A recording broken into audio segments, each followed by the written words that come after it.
whenever you're ready. All right, we're live, Periscope, sponsored by Movie.com. Corey, watch for you.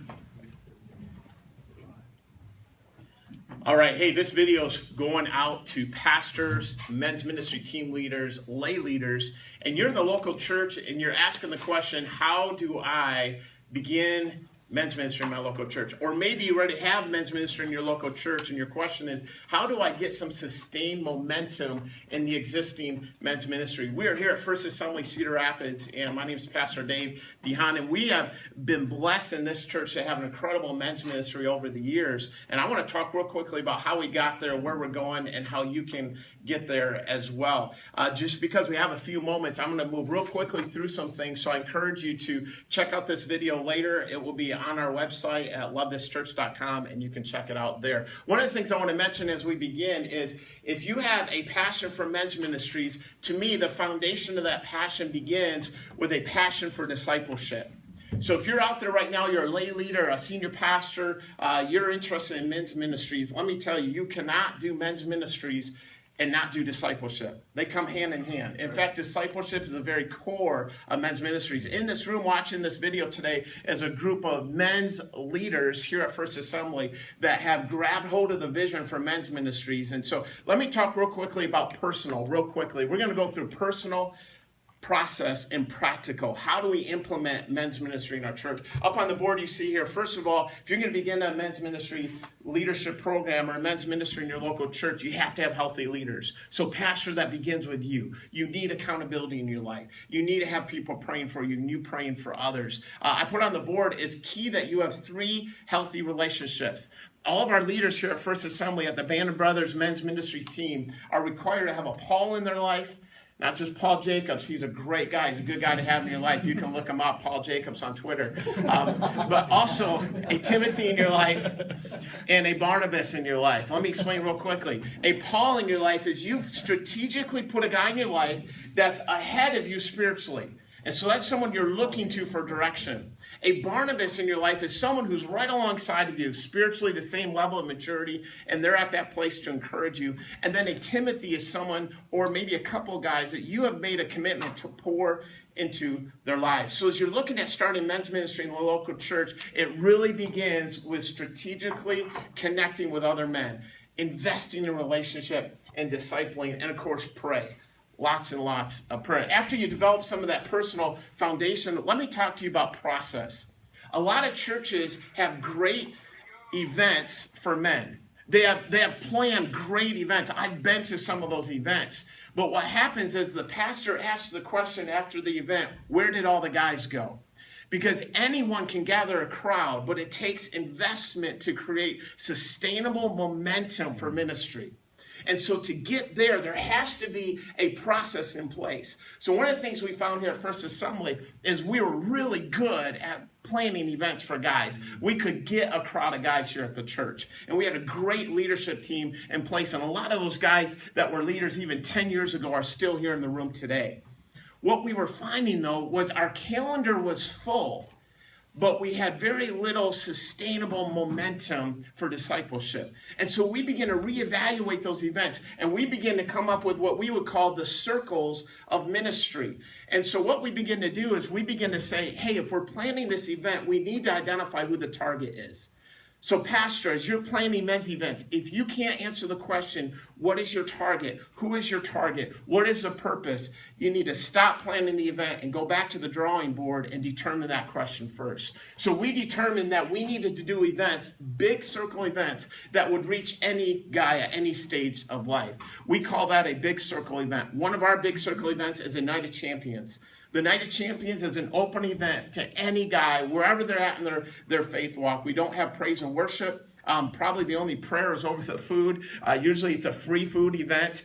Usually we're bringing in a guy that is from the outside of the church. So that's where you begin. And then we would call that a guest event. Then we've created purposeful medium circle events. For us, that's our men's breakfast. Our men's breakfast, we do have worship. Again, there's food involved. By the way, sir, pastor, ministry team leader, if you're trying to do men's ministry without food, you are failing miserably. Food is one of the gifts God gave us to reach men. Everyone here can tell you they would not even be at this meeting had they not been offered food today. So food is one of the great spiritual gifts to develop in your ministry. But the next thing is, let's just say our man John comes to our Night of Champions. He doesn't know Christ. He's far from Christ. But something awakens within his heart.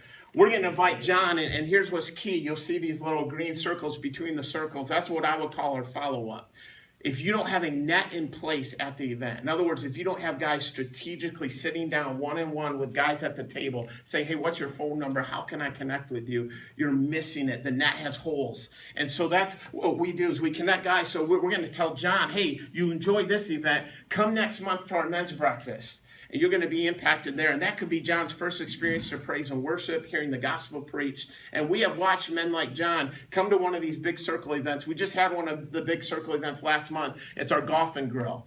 Very open. Any guy can come. And every guy from all walks of life showed up. And now we're going to look at how do we leverage those guys to the next event. So we talked about process there. I want to encourage you, at the end of the day, keep it simple. There was a time in our men's ministry here at First Assembly, we had an event every other weekend. And we began to look at those events and say, wait a minute, hold on. We can't sustain growth. When we started simplifying our calendar, I'll just tell you, this past February, we had over 120 men at our Night of Champions. So God will bless it. And it's not just because we're a large church. It's because we have a simple, sustainable, proven process in place for ministry. The last thing I want to talk about real quick is you've talked about having that heart for discipleship. You've got a process in place. Let's talk about the practical side of this. What does this look like for me? I'm a senior pastor. I'm watching this video. I have just a couple dozen guys in my entire church. Where do I go from there? You said 120 guys on the event, and I thought, man, there's just no way. Here's what I want to challenge you to do. There are men in your life. I want you to begin to pray and say, God, who can I invest in? It may be one man. It may be two men. Begin to take them out to coffee, take them out for lunch. Begin to sit down and just have real conversations with those guys. We have found, as we take the ownership of that man, and as you begin to invest in that man will catch the vision, and that will become now your core leadership team. God will use that investment, those key, crucial conversations with those men. So before we even talk about men's ministry in your church, I encourage you, begin to talk about discipleship.